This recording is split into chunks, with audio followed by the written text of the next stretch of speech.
Good morning guys, চলে এলাম দমদম কাজে যাওয়ার জন্য।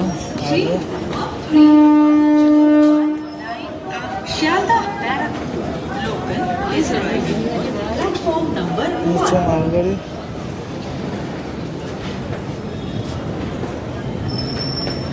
খালি।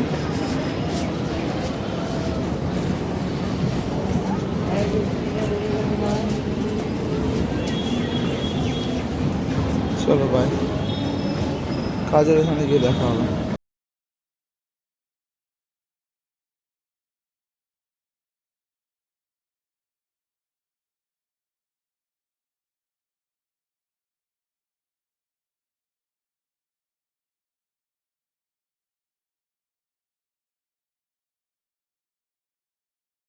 তার ফাঁকে আমি একটা কাজ করি, হ্যাঁ আমি বরং আরো একটা বিড়ি ধরিনি, হ্যাঁ ওটাই ভালো হবে।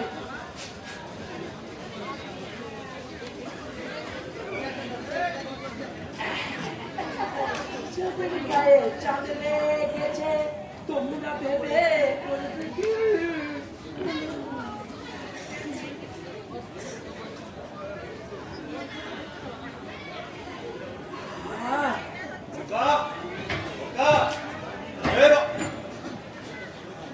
তুই বিড়ি খাচ্ছিস?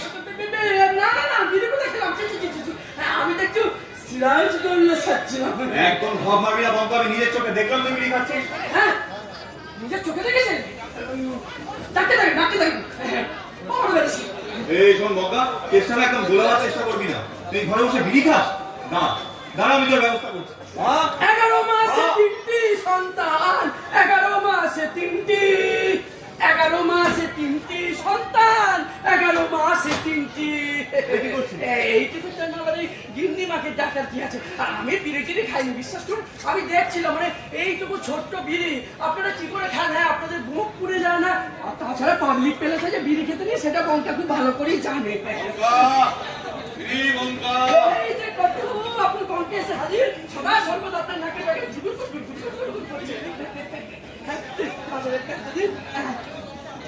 এই যে বাবু বলছি, তাহলে ওই কোথায় রইল? কি কথা? ও তোর বিড়ি খাওয়ার গেছে।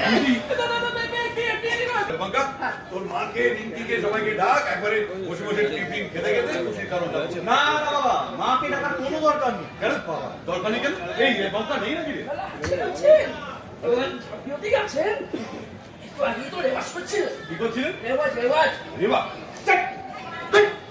কি হলো এইসব বিকট আওয়াজ করছে কেন? এই তোর মায়েরই সবসময় ডাকিনি ডাকিনি রঙ থেকে মূর্তিটা না আমার জীবনটাকে একবারে অতিষ্ঠ করে দিবে। কোথায় একটা আনন্দের খবর দেবো বলে এরম দাঁড়ান। ও বঙ্কা, তুমি জল খাওয়া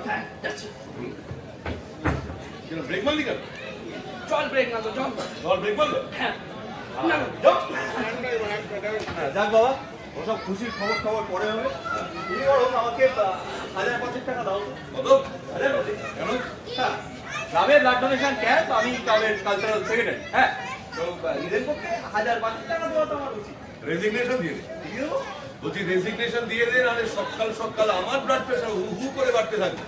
5000 টাকা দেওয়ার জন্য তোমার ব্লাড প্রেশার বেড়ে যাবে? হ্যাঁ বাড়বে। অমিত কত দিচ্ছে জানো? কত? 10,000।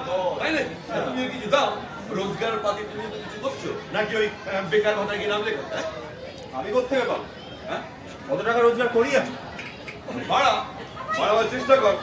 20 বছর বয়স হতে বাবা আমার বাসায় লাভ মেরে বলেছিল যাও রোজগার করতে শেখো।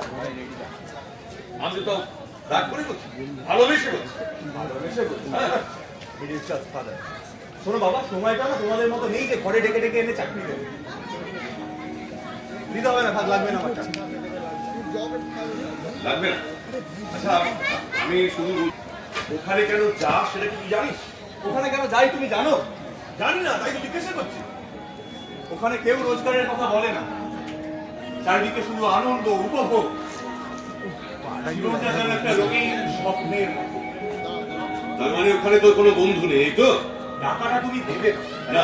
আমি তো দেবো না বলিনি, আমি শুধু বলছি যে যদি নিজেদের দাবি এত বাড়িয়ে ফেলিস তাহলে আমি একটা যে বাবা বড় চাপে পড়ে যাই।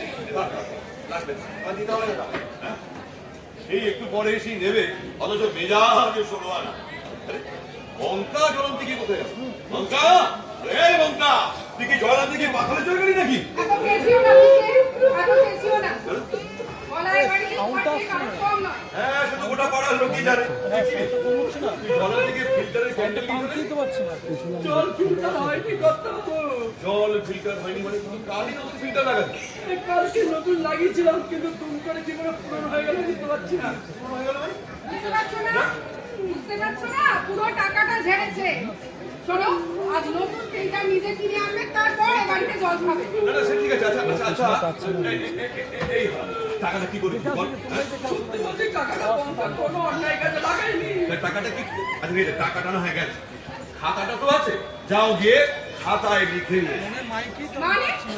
মানে এসবের মানে কি? মানে এই একটা ফিল্টার সেটা তোমরা খাতায় লিখে কিনে আনবে? চতুর্দিকে খাতা খুলে রেখে দিয়েছো, আর দোকানদারেরা মাস গেলে আমার কাছে টাকাটা আসে। বলি এসবের মানে কি? মানে আর কি শোনো মা, দেখো মধ্যবিত্ত বাঙালির তো দুটোই সম্পদ, এক মাস কাবারি খাতা আর দুই দরজার মুখ।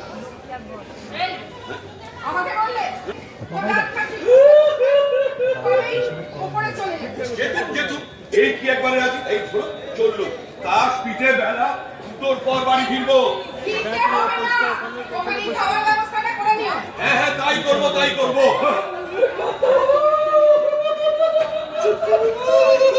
কিন্তু আমার একটা গতি করে তারপরে আপনি যেখানে খুশি যান না, যখন খুশি আসুন। আর আমি তো বললাম যাও খাতা, আবার খাতা? আরে খাতা বলিনি, আমি বলেছি যাতা, মানে যাতা। হ্যাঁ চলে যাচ্ছিল, হ্যাঁটা উজ্জ্ব হয়ে গেছে, তুমি বলবার কোনো সুযোগই দাওনি। তুই যাবি বেটা নেংটা? যাতা বলে চলতা দেখা।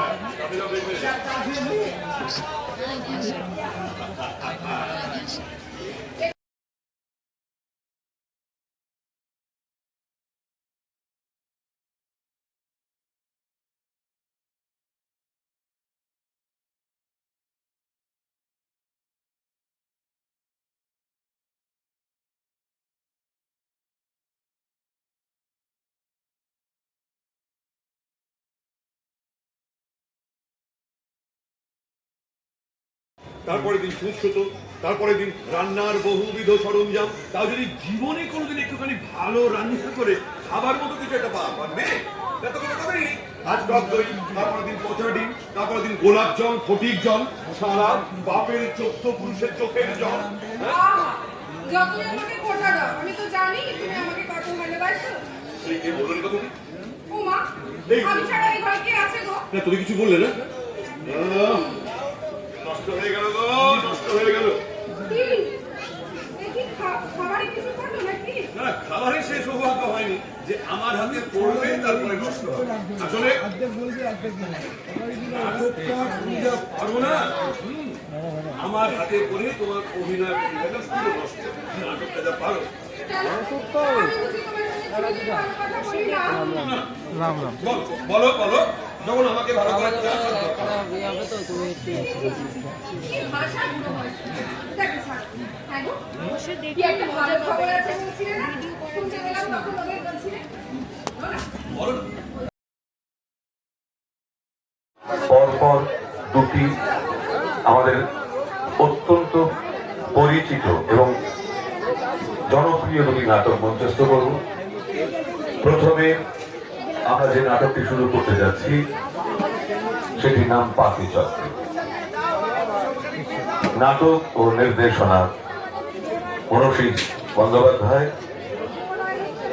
এই নাটকের আবহ করেছেন মৌসুম ব্যানার্জি, আবহ সম্পাদনা করেছেন গৌরব মুখার্জি, আবহ প্রক্ষেপণে আছে